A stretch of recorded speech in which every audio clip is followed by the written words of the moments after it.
அறிவோம் ஆரோக்கியம் நேயர்கள் அனைவருக்கும் அன்பான வணக்கங்கள். நான் ஸ்ரீவர்மா மருத்துவமனையின் மகளிர் சிறப்பு மருத்துவர் ஜெயரூபா. இந்த நாள் இனிய நாளாக அமைய என்னுடைய மனமார்ந்த வாழ்த்துக்களும் பிரார்த்தனைகளும். லேட் நைட் தூங்குறது அப்படிங்கிறது இன்றைக்கு இளம் பெண்கள் கிட்ட இருக்கக்கூடிய ஒரு வழக்கமா இருக்கு. ஸோ இந்த மாதிரி இரவு ரொம்ப நேரம் விழிச்சிருக்கிறதுனால மாதவிடாய் கோளாறுகள் எப்படி உண்டாகுது, அதை பற்றி நம்ம இன்னைக்கு பார்க்க இருக்கிறோம்.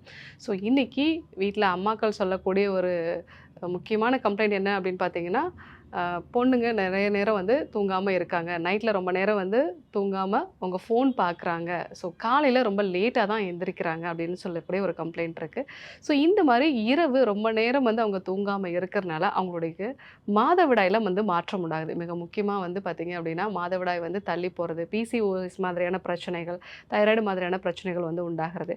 நடுத்தர வயதில் இருக்கக்கூடிய பெண்களுக்கு சரியான இரவு தூக்கம் இல்லாததுனால உடம்புல பித்தம் அதிகரித்து உதிரப்போக்கு அதிகமாக உண்டாகிறது. இந்த 2 விதமான பிரச்சனைகளுமே உருவாகுது.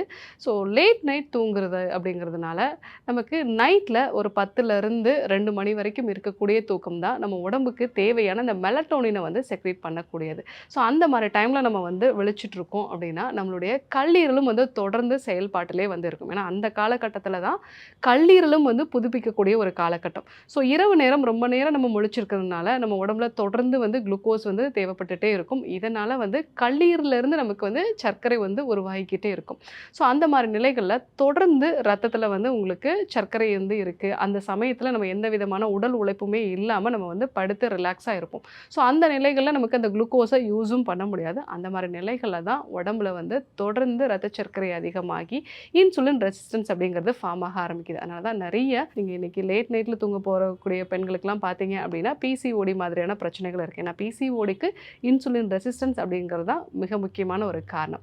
ஸோ அடுத்ததாக நம்ம இந்த இரவு நேரத்தில் தூங்கும்பொழுது தான் நமக்கு அந்த மெலட்டோனின் ஹார்மோன் அப்படிங்கிறது சுரக்கும். இந்த மெலட்டோனின் அப்படிங்கிறது மிக முக்கியமான ஒரு உடம்பை இன்ஃப்ளமேஷனை குறைக்கக்கூடிய ஒரு ஹார்மோன். ஸோ இன்ஃப்ளமேஷனை குறைக்கக்கூடிய இந்த மெலட்டோனின் ஹார்மோன் நமக்கு குறைவாக இருந்தது அப்படின்னா உடம்புல ஒரு இன்ஃப்ளமேஷன் இருந்துகிட்டே இருக்கும். ஒரு லோ கிரேட் இன்ஃப்ளமேஷன் சொல்லலாம்.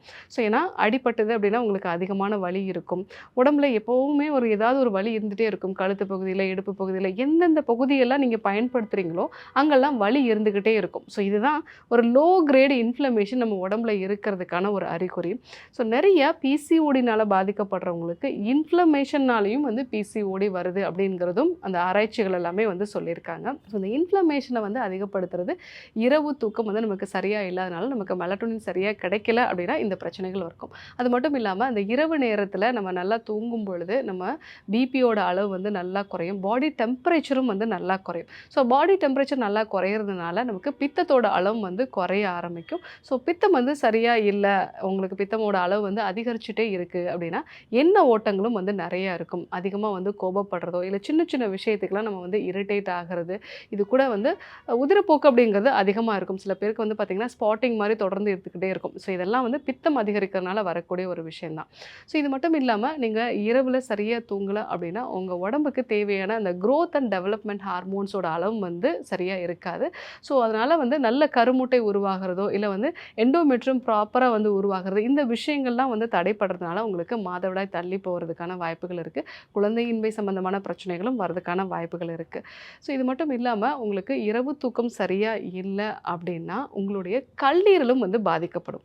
ஸோ ஏன்னா கல்லீரலுக்கும் மாதவிடாய்க்கும் என்ன சம்மந்தம் அப்படின்னா நம்ம உடம்புல தேவையில்லாத ஹார்மோன்ஸ், ஈஸ்ட்ரோஜன் ஹார்மோனாக இருக்கட்டும் இல்லை நம்ம சாப்பிடக்கூடிய உணவுப் பொருட்கள்லேருந்து நமக்கு ஜீனோ ஈஸ்ட்ரோஜன்ஸ் அப்படிங்கிறது நம்ம உடம்புக்கு வரும். ஸோ இந்த மாதிரி தேவையில்லாத ஹார்மோன்ஸும் ஸ்ட்ரெஸ் ஹார்மோன்ஸையும் வெளியேற்றக்கூடியது இந்த கல்லீரல் தான். ஸோ கல்லீரல் இரவு நேரத்தில் தொடர்ந்து வேலையில் இருக்கும் பொழுது கல்லீரல் புதுப்பிக்கப்படக்கூடிய ஒரு நிலை குறைவாக இருக்கும். ஸோ அந்த மாதிரி நிலைகள்லையும் உங்களுக்கு இர்ரெகுலர் மென்ஸ்ட்ரல் சைக்கிள் உண்டாகலாம். அது மட்டும் இல்லாமல் உடல் பருமனும் உண்டாகலாம். ஸோ இது எல்லாமே நம்ம லேட் நைட் தூங்குறதுனால வரக்கூடிய பிரச்சனை. ஏன் லேட் நைட் தூங்குறோம்? மிக முக்கியமான ஒரு காரணம் பார்த்தீங்க அப்படின்னா இரவு நேரத்தில் ஃபோன் யூஸ் பண்ணுறது. அந்த ஃபோன்லேருந்து வரக்கூடிய லைட் அப்படிங்கிறது நமக்கு தொடர்ந்து நம்மளுடைய ஃப்ராண்டல் பிரெயின் அப்படின்னு நம்ம சொல்லுவோம், இந்த பிரெயினை ஆக்டிவேட் பண்ணிகிட்டே இருக்கிறனால நம்ம எப்போவுமே ஒரு அடுத்தடுத்து அப்படிங்கிற மாதிரியான ஒரு நிலையிலே இருப்போம். நம்மளுடைய மைண்ட் ஷட் டவுனே ஆகாது. ஸோ இது ஒரு மிக முக்கியமான காரணம். அடுத்ததாக நம்ம ரொம்ப ஸ்ட்ரெஸ்ஃபுல்லாக இருக்கும், நிறைய விஷயங்களை பற்றி தொடர்ந்து யோசிச்சுக்கிட்டே இருக்கோம் அப்படின்னாலும் இரவு தூக்கம் தடைப்படும். இன்னும் சில நபர்களுக்கு பார்த்தீங்க அப்படின்னா ப்ரெக்னன்சி காலகட்டத்தில், டெலிவரிக்கு அப்புறமா இல்லை பீரியட்ஸ் வர்றதுக்கு முன்னாடி வந்து தூக்கம் தடைப்படுறதுக்கான வாய்ப்புகள் இருக்குது.